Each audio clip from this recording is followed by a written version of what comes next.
Author's first note: hey everyone. First off, I wanna thank you all so much for the great feedback on my first chapter of Ez Remastered. It means a lot to me. Now secondly, chapter 2 will be taking new approaches than what the old one did. First off, Daniel will not meet the ponies until later. I decided to take this different approach and have him met some other mysterious animal anthros, such as the ones he meets now. Secondly, Daniel will not be able to understand them. Cosmic and I decided to agree that things will be alien to him, especially with their speech. But don't worry, he'll know what they'll say soon. Now, I will listen to criticism and hope to make some changes. If anything that is flawed and needs some work, let me know in the comments. I wish to make this story do good and be better than the old one. Chapter 2, Where Am I? I felt my whole body jerk. I turned over and coughed out whatever water remained sleeping in my lungs. I gave large gasps of air before rolling upon my back once more. I took deep breaths to collect myself. I don't know how, but I'm alive. My eyes slowly opened to take in what to see. It's a blur, but I can make out the side of the sun, and even seagulls circling over me. I guess I washed up on shore somewhere. Hope nearby help. The area where Tom shot me stung. The salt water pinching where it hurts. I groaned a bit in agony. This was painful. I heard footsteps approaching me as my body was shutting down again. A shadow began to loom over me. I didn't get a chance to see who it was before I blacked out again. Everything was quiet. I felt wrapped under something warm. My eyes slowly opened once more. My focus was better now. My new surroundings were some kind of wooden hut. The blanket I was under was made of the hide of some animals. What? I breathed and slowly sat up. Pain shot in my chest as I groaned and clutched where it hurt. My shirt was ripped open a bit. I saw noticeable bandages wrapped around my shot wound. Someone found me and healed me. But who? I heard a commotion outside. I decided to see what it was. I carefully got up from the wooden bed while clutching my wound before peeking out the open window. What I saw shocked me beyond what I could even comprehend. There were 3 beings with what looked like furries. Furries are anthro-like animals. 2 were females and 1 male. The first was an Amazon bunny. Cheetah. It was easily 3 feet, 91. 44 cms, taller than the young male being. It was wearing what looked like gambeson-like armor. The armor didn't hide the curves, its bunny ears twitch off and on. She was pink-furred with dark pink dots. The second looked just like the first one, only purple in color. It was wearing chainmail armor. The last one I can't see its face due to the fact it was hiding behind a hood that matched with the brick red robes it wore. It was holding a staff, more of a support than an walking stick.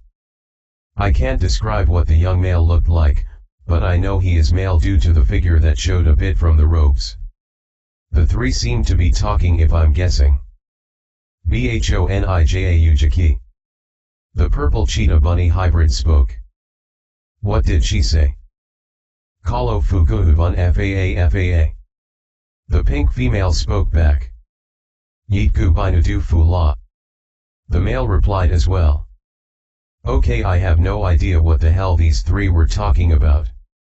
I didn't know exactly how to make out this situation I'm in.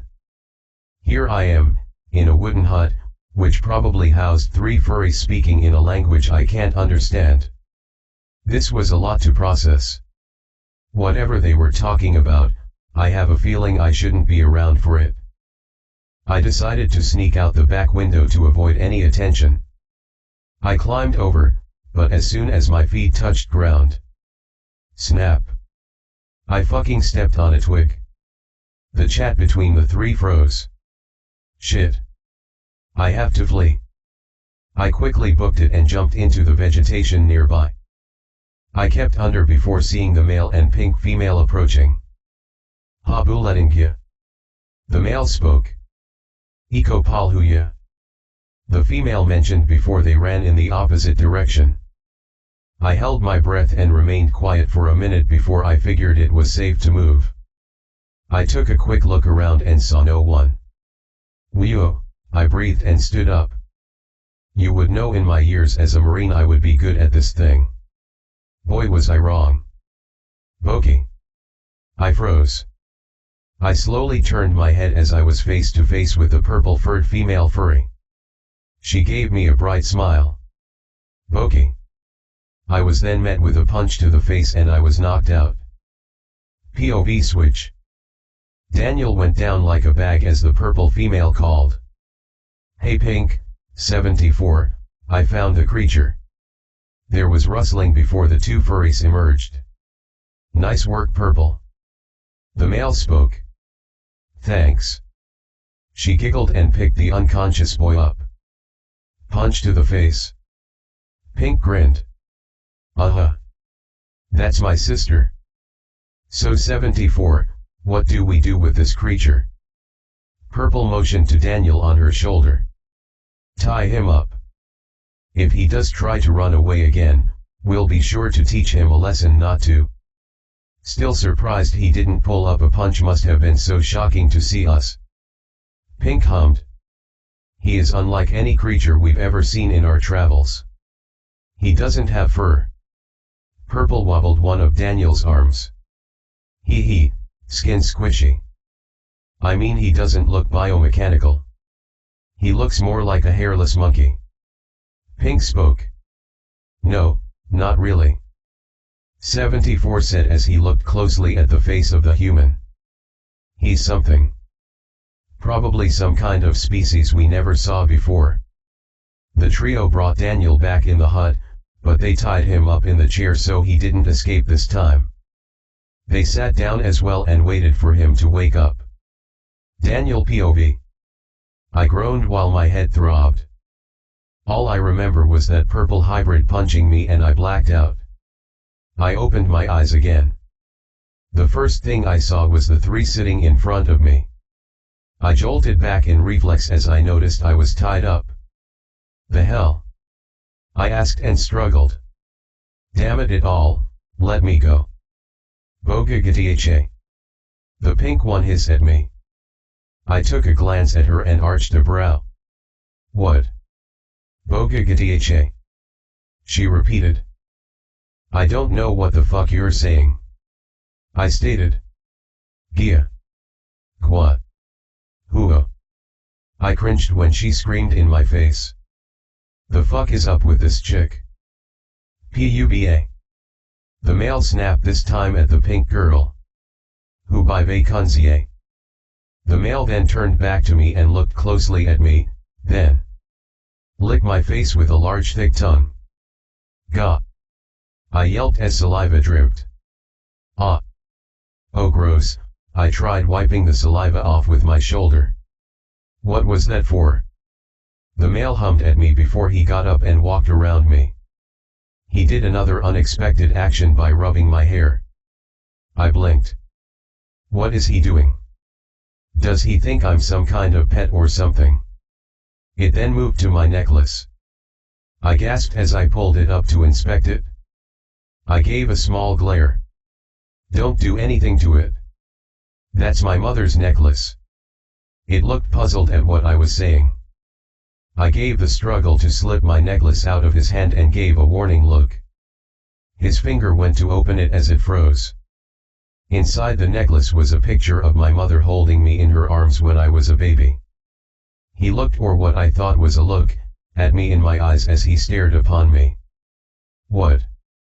I finally questioned, despite him and the other two behind him can't understand a word I was saying. He then let go of my necklace after shutting it gently. He dug in his robe shirt and pulled out something. Upon his paw hand was a necklace, one with a pink crystal at the end of it. The necklace was indeed beautiful. But what does this mean? Does he know how valuable my mom's necklace is? He then put a point at the necklace, then at the pink creature. Then point to mine, then at me. I blinked. I think he does know. Now that I think about it, that pink girl gave him that necklace. I think that's what he's trying to tell me. I could only nod in reply. He pointed at my necklace again, then looked around. I tilted my head, asking what he was saying. He opened my necklace again and pointed at my mother. Oh. That's what he was asking. Where my mom was. I gave a small frown and shook my head. The male backed off as he and the others started to pray, if that's what I can tell. They must be religious. They felt sympathy for me. That did make me smile a bit. They then got up after 10 minutes of praying. They pray a long time, not even I pray that much. The male walked over and looked at me, pointed to me and made a running gesture, then shook his head. He went to sit down in front of me and nod. I replied by shrugging, which is basically all I can do since I'm bound to this chair. He walked over to my back and cut off the ropes. Wait. He's willing to release me that fast. That's unexpected. I stood up before rubbing my shoulders and nodded in thanks. POV change. 74 nodded back and turned to the two. He will not leave this place, he is our guest as of now. What if he does try to run? Purple asked. Then bring him down. The two nodded. Who will be watching him? Pink asked. Your sister half of the day, then you the other half, as well as me. Purple asked, any ideas how we can talk to him? Well, I did hear there's a witch doctor zebra that lives in the Everfree forest. It's a few days trip. 74 replied. Good, we will be ready in a week. Purple said with a smile as she walked over to the human. Daniel tilted his head again before taking a step back. Her paw came up to his face and cupped it as she smiled at him, with her sharp teeth showing. This got the boy to jump back in surprise by those teeth. She frowned, before repeating what she did not show her teeth this time. Before she just stared at him. Daniel seemed calmer by her gesture this time and stared at her eyes. Can we keep him? She asked with a smile at her sister. I don't see why not. Pink grinned. 74 just rolled his eyes in amusement. Purple squealed in excitement, picked up Daniel and carried him to his new room. Passing, the two noticed him looking upon them with a shocked expression and red cheeks. She and 74 snickers and snorted in amusement. Daniel POV. Okay. I honestly don't know what happened. First this girl freaked me out with those teeth, then she said something I didn't understand and now I'm being carried bridal style in her arms. The chainmail was rubbing against me as she kicked open the door. Why the hell am I getting a bad feeling she's gonna do something to me? She walked in as the room was like the other one I was in, but it was cluttered a bit with stuffed toys. Okay, so she's an adult with a child mind. That's good to know. And I was being sarcastic. She placed me down on a chair and gave me some water. Or I think is water, all that I know could be poisonous to me. Hey, there's no reason for me not to be suspicious about all this. 1. I can't understand them. 2. I'm not on Earth anymore. I'm in a crazy world where furries exist. And 3. I don't know what they were planning on doing to me since I'm alien to them. Gueq, ho. She said with a smile before leaving. Ugh, this is so confusing. I sighed before placing the glass down. I decided to meditate to clear my mind. I took a few breaths while crossing my legs and closed my eyes. I emptied my mind of the questions and confusion. There was a sudden slam from the door, which caused me to jump. She was back. She entered the hut and shut the door. I saw my laptop bag and my books as she handed them to me. I blinked in surprise before taking them from her hands. Thanks. I spoke before I gasped. I looked back and saw my grandfather's sword was gone. I snapped back at her attention. My sword. I spoke and motioned my hand out for the blade length and pretended to swing one. She nods in understanding. She pointed at me, then pointed to herself as she swung a fake sword at herself and made the most dramatic death face I have ever seen. Yeah, she definitely has a child mind. I gave her a deplaned expression, showing I wasn't amused. She laughs at this while her tail swings from side to side as she puts her hands under her chin and smirks at me. Sigh, this isn't getting me anywhere. Sword. I spoke slowly and pointed to my back where it once was. I gave the same motions as before and pointed at myself. She only nods as she then reaches out to me. Her hand only a few inches from my face. Boop. She just booked my nose. She gave a laugh while clutching her stomach.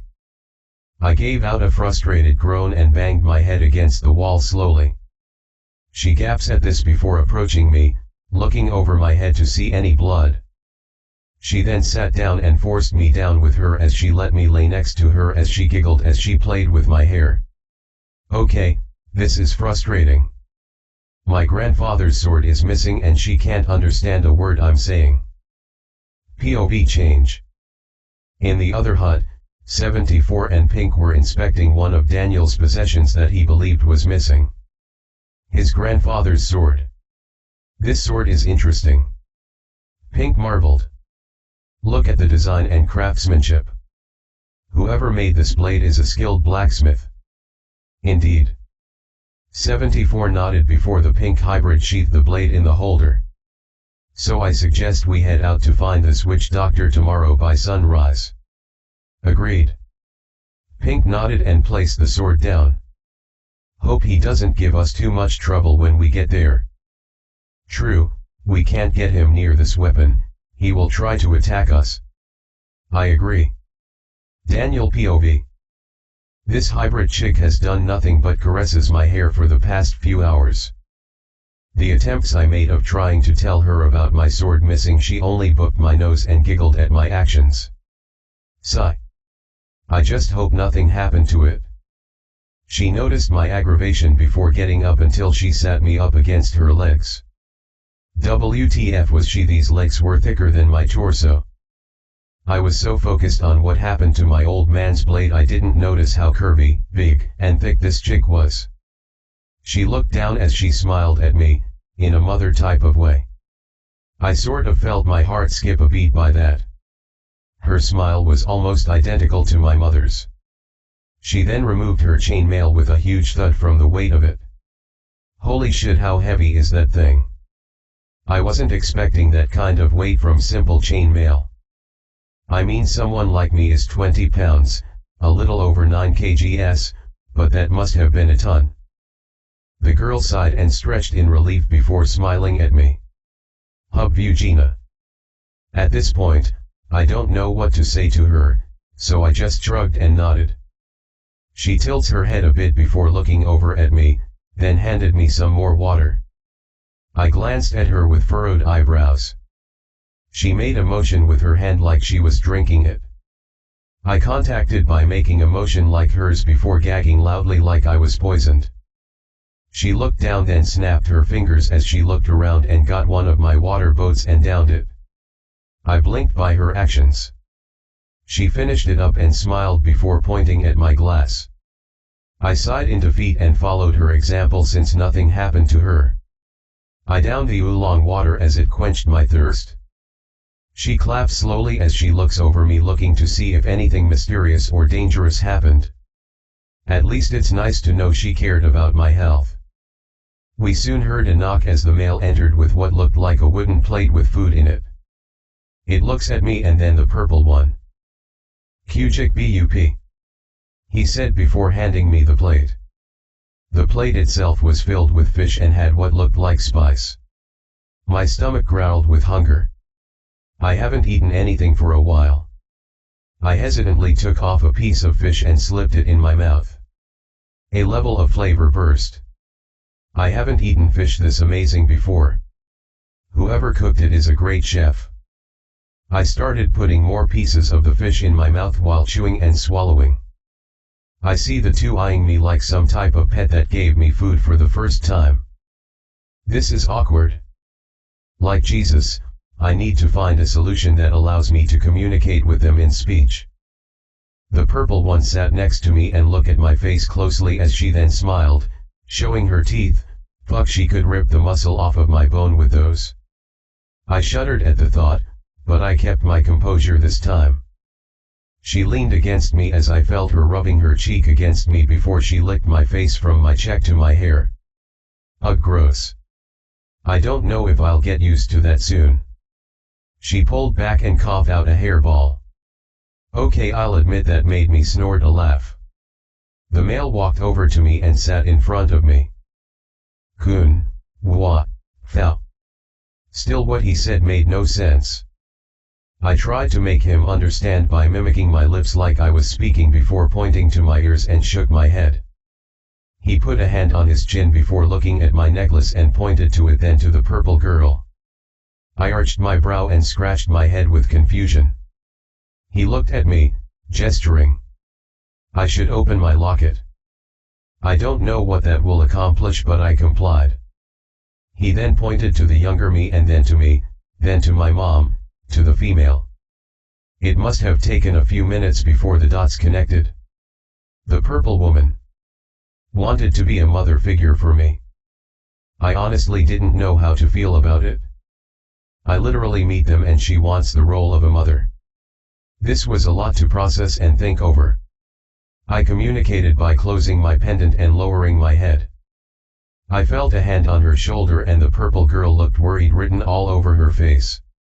I sighed before looking at my pendant. What should I do? Should I try to let her do this mother role? Or reject? I looked into her purple eyes as I saw warm radiation from them with concern. She does seem fully understanding of my well-being. Something my mother had before she died. But should I give her this role? 1, for instance, I just met them, and 2, she knocked me out cold. I pointed at my pendant and then to her with a questioned look. She smiled, not showing her teeth as her tail formed a heart shape. I'll admit that's cute. However, I gave a deplaining expression and pointed to her and pretended to punch myself in the face and act to be knocked out before sitting up again. She looks down, slowly. She then points out of the hut and looks at me, pointing out again and putting a finger across her neck, as she mimicked a monster. Was she saying I would get killed? I mean, yeah, I'm in a strange ass new world, but what could possibly try to kill me? I tried to prove I can handle myself. Rolling up my sleeve, I showed her and the male one of my tattoos that represented my duty in the Marine Corps. The tattoo displayed my planet with an eagle on it. She looks at it before licking it, trying to see if it's any taste to it. I pulled back and gave a serious look. I pointed to my tattoo and mimics holding a pistol and throwing a few air punches. She gave a curious expression before looking at the male until a smirk formed. She got up and looked down at me as she was easily 2 feet, 60, 96 cms, taller than me. She then grabbed me and carried me outside. She set me down in front of her as I gave a confused look. She grabbed my arm and looked over it, her sharp claws tracing around my arm, not too much force to feel it but to where I could feel it. If I'm guessing, she's feeling over my body structure to see how well I can adapt to a battle. She did this for my other arm, as she took a look at my head, looking over it and felt my back. Okay, she seems to be satisfied so far. If I'm guessing. I mean, she didn't do anything wrong yet.